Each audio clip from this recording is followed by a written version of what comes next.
ဆောင်ဆိုင်ခြင်းဖြင့်ဖွင့်တော်အပ်လေသောကျမရှစ်တန်းအရွယ်ကျောင်းသူဘဝကိုရောက်တော့ကိုကြီးကတက္ကသိုလ်ကျောင်းသားတော်ဖြစ်နေခဲ့ပြီအဲ့ဒီအချိန်ကလေးကကိုကြီးရဲ့အသက်နဲ့ကျမက6နှစ်လောက်ကွာတယ်ကိုကြီးရဲ့နာမည်ကကိုဟိန်းထက်တဲ့မိထီလာစီးပွားရေးတက္ကသိုလ်မှာတက္ကသိုလ်တက်တယ်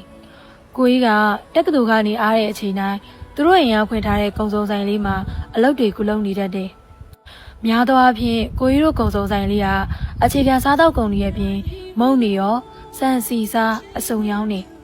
ပြီးတော့အဲ့ဒီဆိုင်လေးမှာပဲစားရေးကိရိယာတွေလည်းရောင်းနေစားအုပ်တွေလည်းရောင်းနေ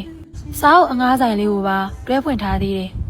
ကျောင်းမတက်ခင်အချိန်တွေမှာတငယ်ချင်းတွေနဲ့အတူတူအဲ့ဒီဆိုင်လေးမှာမုန့်တွေလည်းတောင်းဝယ်ခဲ့ဘူးသလိုကျူရှင်ကဆင်းတဲ့အချိန်တွေမှာလည်းရောက်သွားတတ်ပါသေးတယ်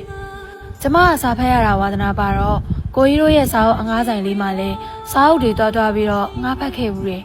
မနက်ခင်းအစောအတင်းကြလို့ကျောင်းသားရတဲ့အချိန်တွေမှာဆိုရင်လေကိုကြီးတို့ဆိုင်ရှိရနေဖြတ်သွားရပါသေးတယ်။ကျောင်းနဲ့အဲ့ဒီကုံစုံဆိုင်လေးတွေကနီးနီးလေးဆိုမှနီးနီးလေးပါပဲ။အဲ့ဒီအချိန်လေးဆိုရင်ကိုကြီးကိုသူတို့ဆိုင်ရှိမှာအမိုက်တွေလဲနေရင်မြင်ရတတ်ပါတယ်။စပိန်လေးနေနဲ့ကိုကြီးရဲ့မျက်နှာလေးကိုခဏလောက်လေးဖြတ်ကနေငေးကြည့်ရတဲ့အချိန်တွေတိုင်းဟာကျမစိတ်တွေဘလို့မျိုးခံစားလိုက်ရမှန်းကိုမသိလိုက်ပါဘူး။အမြဲတမ်းပြုံးရောင်ရောင်လေးတန်းနေတတ်တဲ့ကိုကြီးရဲ့မျက်နှာလေးကမမောဖို့ကောင်းလွန်းလာစွာနဲ့အကြည့်ထက်လေးရနေတာပါပဲမင်းနဲ့မောင်နေတဲ့သပင်ထူထူလေးတွေကကိုကြီးရဲ့နှစ်ဖူးရှည်လေးကိုဝဲပြီးကြနေတတ်သလိုကိုကြီးရဲ့မျက်လုံးမျက်ခုံးတွေကလည်းငေးကြည့်မိတဲ့အခါတိုင်းမှာဘလို့မှအကြည့်ကိုခွာလို့မရတာကဆွဲဆောင်မှုတစ်ခုပါပဲ